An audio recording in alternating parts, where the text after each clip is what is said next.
ನಮ್ಮ ಮಾವ ಗೋವಿಂದೇಗೌಡರು ಈ ಥರ ಸಿನಿಮಾ ಮಾಡ್ತಿದ್ವಿ ಅಥವಾ ಇದಕ್ಕೆ ಕತೆ ಚಿತ್ರಕಥೆ ಮತ್ತು ಸಂಭಾಷಣೆ ಬರಿತಿದ್ದೀವಿ ಅಂದಾಗಲೇ ನಮಗೊಂದು ಕ್ಯೂರಿಯಾಸಿಟಿ ಇತ್ತು. ಯಾಕೆಂದರೆ ನಾವು ಪ್ರತಿ ಸೀನ್ ಮಾಡಬೇಕಾದ್ರೂ ನಾವು ಹೇಗೆ ಇಂಪ್ರೂವೈಸೇಷನ್ ಮಾಡ್ತಿದ್ವಿ ಅಂತ ನಮಗೆ ಗೊತ್ತು, ಬಂದರೂ ಇಲ್ಲೇ.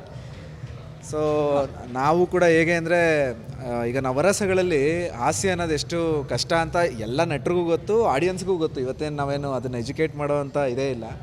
ಅದರಲ್ಲಿ ಅಂದರೆ ಒಂಥರ ಒಂದು ದೊಡ್ಡ ಹೆಸರು ಮಾಡ್ಕೊಂಡಿರೋರು ನಮ್ಮ ಜಿ ಸರು.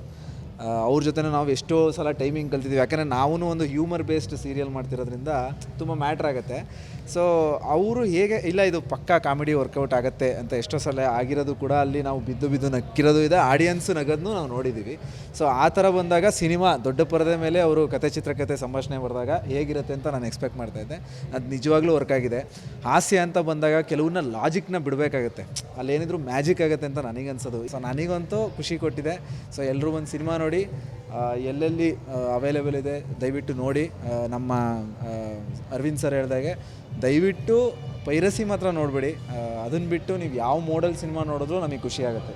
ಅದು OTT ಆಗಿರ್ಬೋದು, ಥಿಯೇಟ್ರ್ ಆಗಿರ್ಬೋದು, ಎಲ್ಲೇ ಆಗಲಿ ಅದನ್ನು ಅದಕ್ಕೊಂದು ಬೆಲೆ ಕೊಟ್ಬಿಟ್ಟು ನೋಡಿ ಅಂತ ನಾನು ಕೇಳ್ಕೊತೀನಿ ಅಷ್ಟೇ.